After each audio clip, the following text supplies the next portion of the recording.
TDP senior నాయకులు జాకీర్ మృతి పట్ల మంత్రి పొంగూరు నారాయణ దిగ్భ్రాంతి వ్యక్తం చేశారు. నెల్లూరు నగరంలోని 43వ డివిజన్ క్లస్టర్ ఇన్ఛార్జిగా జాకీర్ కొనసాగుతున్నారు. ఒంగోలు సమీపంలో జరిగిన రోడ్డు ప్రమాదంలో మరణించడం తీవ్ర దిగ్భ్రాంతిని కలిగించిందని, ప్రమాదం జరిగిన వెంటనే స్థానికులు ఆయన్ని ఆసుపత్రికి తరలించి కాపాడే ప్రయత్నం చేసినప్పటికీ చికిత్స పొందుతూ ఆయన తుది శ్వాస విడవడం బాధాకరమని మంత్రి అన్నారు. జాకీర్ పార్టీ బలోపేతానికి, ముఖ్యంగా డివిజన్ స్థాయిలో కార్యకర్తలను సమన్వయం చేయడంలో కీలక పాత్ర పోషించారన్నారు. ఆయన మరణం టీడీపీకి, స్థానిక ప్రజలకు తీరని లోటన్నారు.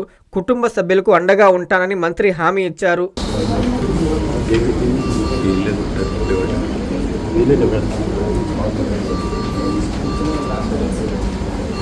Avenue Senior Secondary School CBSE 8 years of academic excellence తో దిగ్విజయంగా నడుపుతున్న విద్యా సంస్థ 2025-26 విద్యా సంవత్సరం నుండి MPC, BPC, MEC కోర్సులు ప్రారంభం. విద్యార్థులకు మరింత నాణ్యమైన విద్యను అందించడానికి 36 సంవత్సరాల సుదీర్ఘ అనుభవం ఉన్న ఆకాష్ ఎడ్యుకేషనల్ ఇన్స్టిట్యూషన్ వారి సౌజన్యంతో JEE, మెయిన్, అడ్వాన్స్డ్ కోచింగ్ ఇవ్వబడుతుంది. IIT, NIT మరియు టాప్ యూనివర్సిటీస్ లో సీట్స్ సంపాదించుటకు ఆల్ ఇండియా లెవెల్ లెక్చరర్స్ చే బోధించబడును. Admissions open from nursery to +2. Avenue senior secondary school CBSE, Prashanti Nagar, Brahmanandapuram, Nellore.